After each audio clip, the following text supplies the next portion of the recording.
Good morning students, class 10th।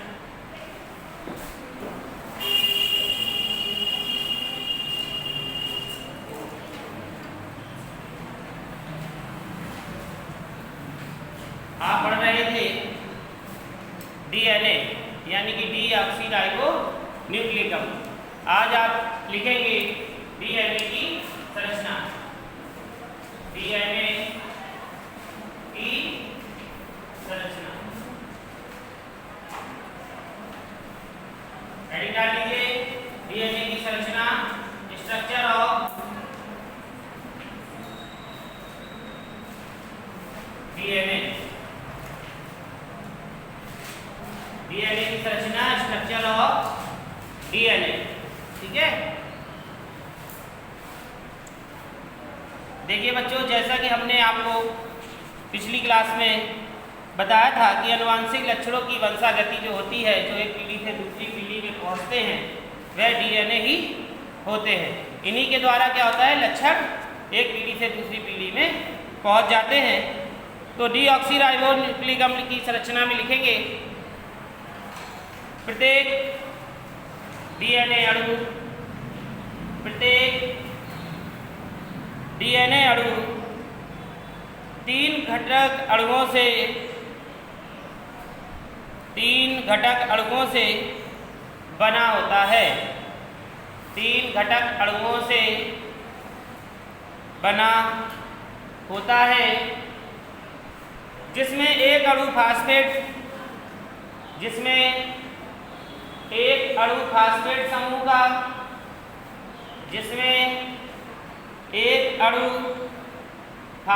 समूह का,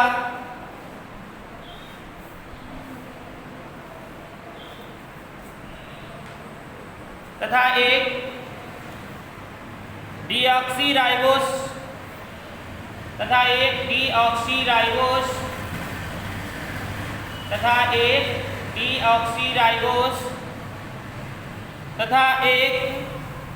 नाइट्रोजनीय क्षारक का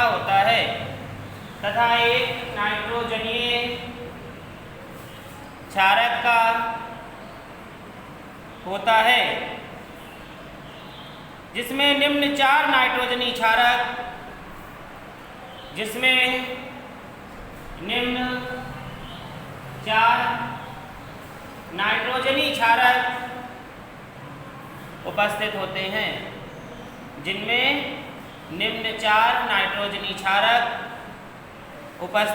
होते हैं,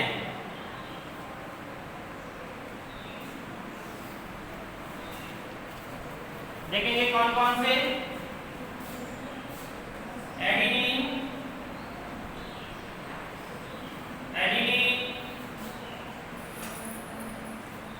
ए,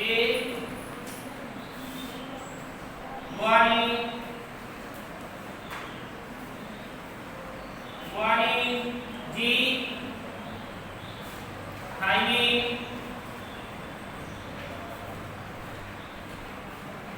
टी तथा साइटोसिन,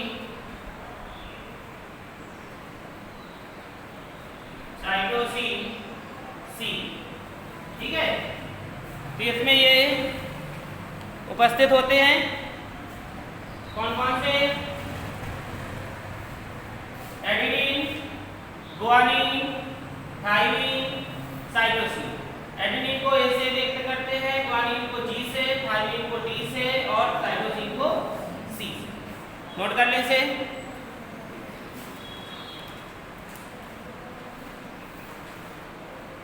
फिर लिखेंगे अगली लाइन से,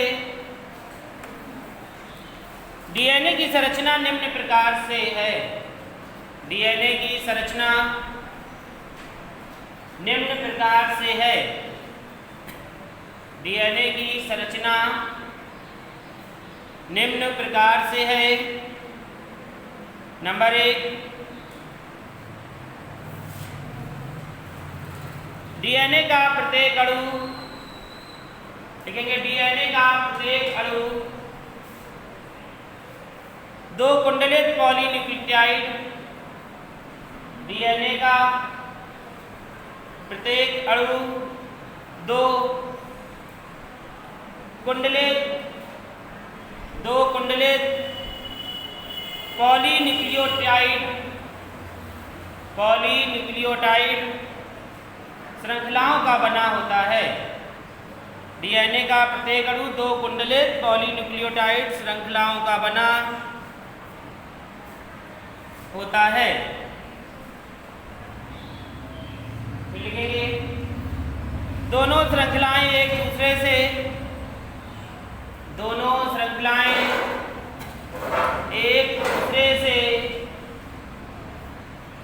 सर्पिल क्रम में जुड़ी रहती है। दोनों श्रृंखलाएं एक दूसरे से सर्पिल क्रम में जुड़ी रहती हैं तथा इस द्विकुंडलन का व्यास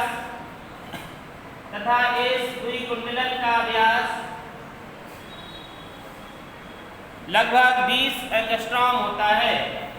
का व्यास लगभग 20 एंगस्ट्रॉम होता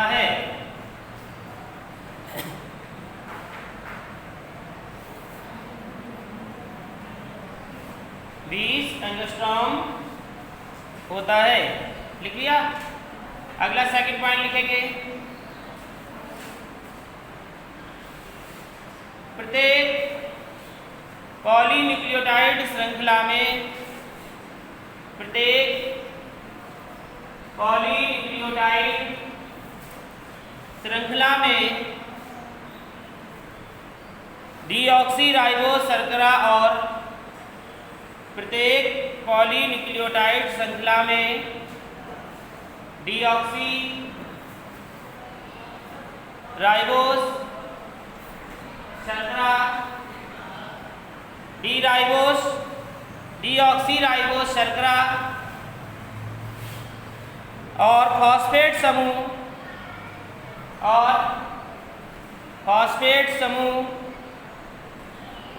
एकांतर क्रम में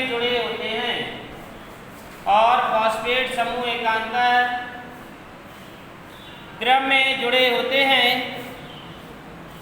इसी क्रम के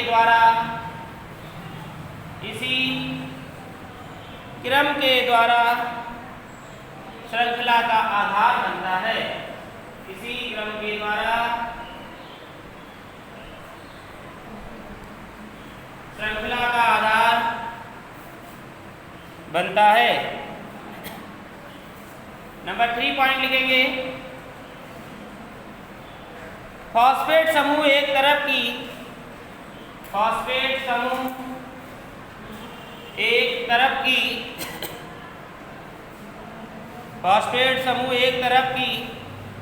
शर्करा के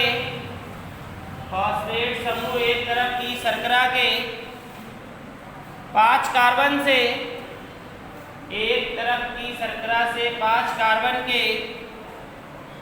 तथा दूसरी ओर की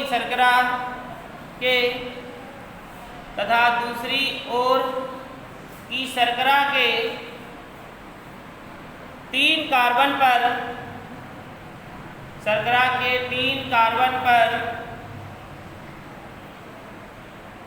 एस्टर बंधों द्वारा जुड़े होते हैं। 3 कार्बन पर एस्टर बंधों द्वारा जुड़े होते हैं। इन एस्टर बंधों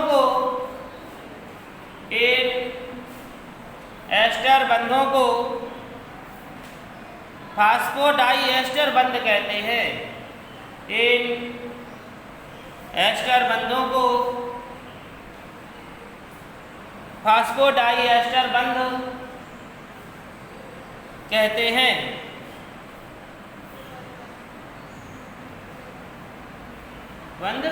नंबर 3 लिखेंगे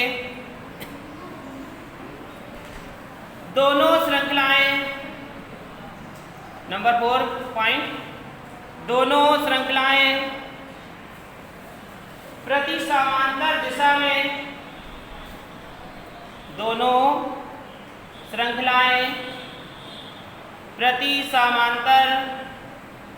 दिशा में कुंडलित होती हैं प्रति समांतर दिशा में कुंडलित होती है, अर्थात एक श्रृंखला में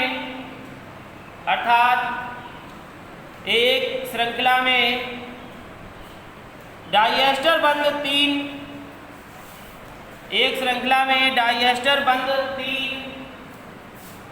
इस तरीके से लगाएंगे, ठीक है।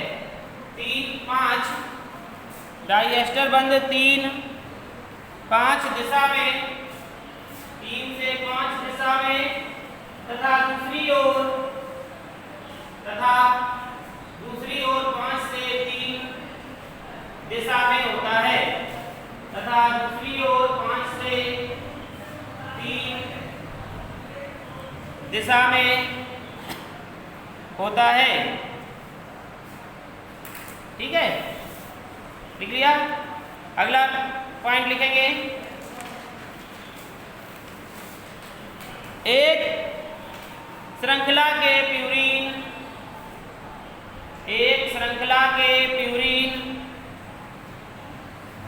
दूसरी श्रृंखला के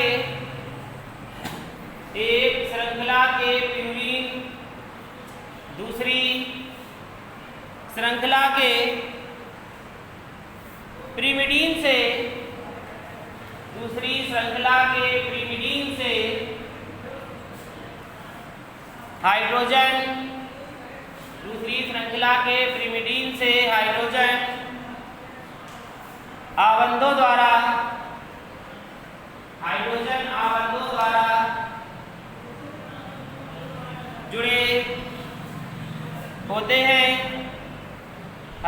आवंधों द्वारा जुड़े होते हैं, ए सदैव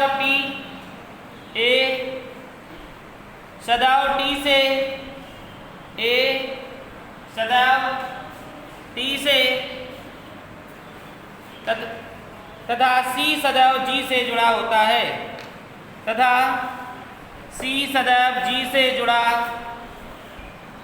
है, देखिए अब इसका आप लोग डायग्राम बनाएंगे।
ये आपका बना हुआ है डीएनए आरएनए डीएनए संरचना, ठीक है।